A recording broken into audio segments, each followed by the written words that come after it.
안녕하세요. TQS R&D 연구소의 새로운 콘텐츠 실험실 기본기 시간입니다.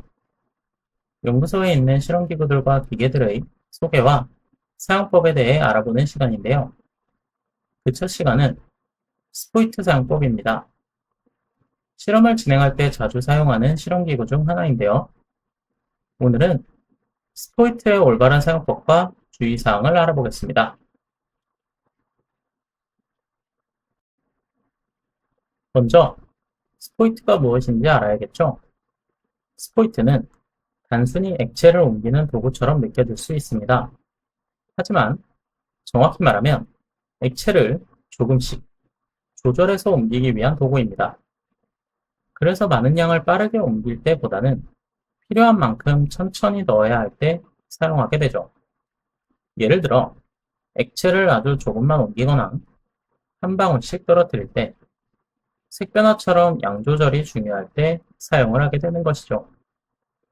결국 스포이트 사용에서 가장 중요한 것은 많이 넣는 것이 아니라 필요한 양을 천천히 조절하는 것입니다.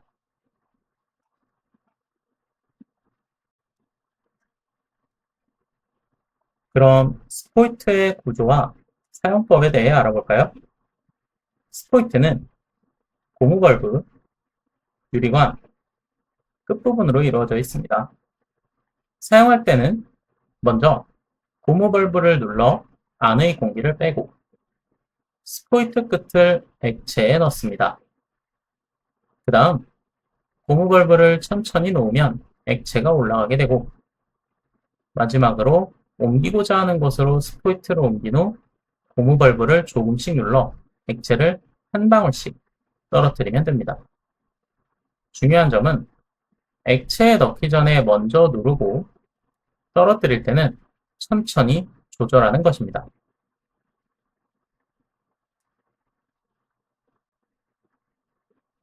스포이트는 사용법도 중요하지만 주의사항도 꼭 알아야 합니다.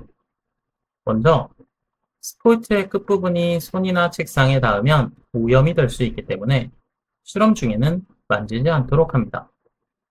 그리고 한 액체를 사용한 스포이트는 다른 액체와 섞이지 않도록 바로 다시 사용하지 않습니다. 또한 액체를 너무 많이 빨아들여 고무벌브까지 올라가지 않도록 하며 절대로 뒤집지 않습니다. 마지막으로 액체를 떨어뜨릴 때는 한 번에 세게 누르지 말고 천천히 조절하면서 한 방울씩 떨어뜨려야 합니다. 정확한 실험을 위해서는 스포이트를 오염되지 않게 천천히, 그리고 구분해서 사용하는 것이 중요하다는 것입니다.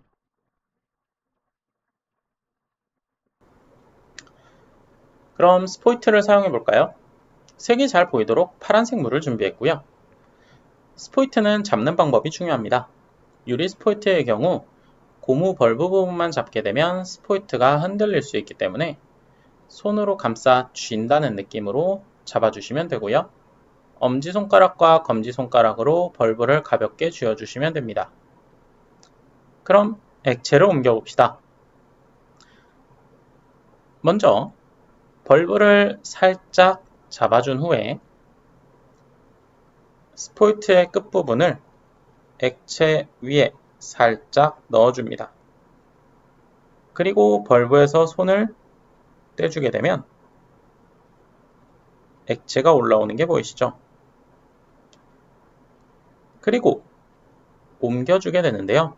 이때는 벌브를 매우 살짝 눌러서 한 방울씩 떨어지도록 만들어줍니다. 이때 주의할 점이 있습니다. 먼저 스포이트의 끝부분에 손이 닿지 않고 책상에 닿지 않도록 주의해야 하고요. 그 다음 한 액체를 사용한 후에 다른 액체에 다시 사용하지 않습니다. 이러면 액체가 서로 섞일 수 있기 때문이죠. 그리고 너무 많이 빨아들이게 되면 벌브에 액체가 들어갈 수 있고요.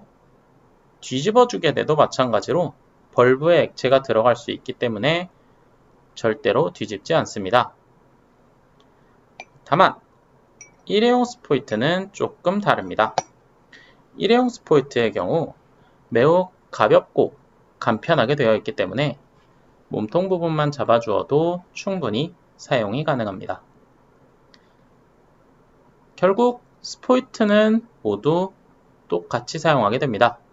세게 누르지 않고 필요한 만큼 천천히 조절해서 사용한다는 것이죠. 그럼 마지막으로 유리 스포이트와 일회용 스포이트의 차이를 간단히 정리해 보겠습니다. 마지막으로 스포이트의 종류도 간단히 비교해 보겠습니다. 스포이트는 유리로 된 다회용 스포이트와 플라스틱으로 된 일회용 스포이트가 있습니다. 유리 스포이트는 한 방울씩 정확히 떨어뜨리기 좋고 세척한 뒤 다시 사용이 가능합니다. 하지만 유리이기 때문에 조심해서 다루어야 하죠. 반면 일회용 스포이트는 가볍고 깨질 위험이 적습니다.